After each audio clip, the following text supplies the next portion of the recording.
50 రూములు వచ్చే విధంగా సిఎస్ఆర్ కింద అప్లై చేశారన్నారు. అది కూడా నేను టేకప్ చేసి దాన్ని ఎలా ముందుకు తీసుకువెళ్లాలో ఢిల్లీలో కోఆర్డినేట్ చేసి చేస్తాం. ఇలా అదేవిధంగా అంబులెన్స్ సర్వీసెస్ ఉన్నాయి. కొన్ని అంబులెన్స్ సర్వీసెస్ బయట ప్రైవేట్ వాళ్ళు ఎక్కువగా ఛార్జ్ చేయడం అనేది జరుగుతూ ఉంది. దానికి ఒక ప్రాపర్గా ఈ కిలోమీటర్స్ ఇంత డిస్టెన్స్కి అయితే ఇంత రేట్స్ కంటే ఎక్కువ ఛార్జ్ చేయడానికి వీల్లేదని బయట డిస్ప్లే బోర్డ్స్ ఒకటి పెట్టమని అడిగాము. అవి కూడా వాళ్ళు పెడతానని చెప్పారు.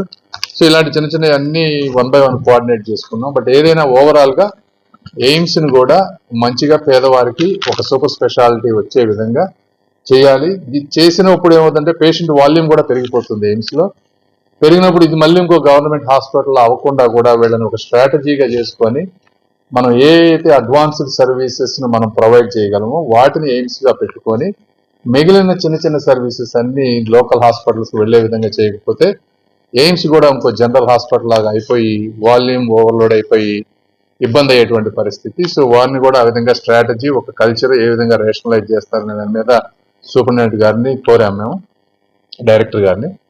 డైరెక్టర్ గారు కూడా మొన్నే కొత్తగా వచ్చారు 10 రోజుల క్రితం. వారికి కూడా మంచి మంచి ఐడియాలు ఉన్నాయి.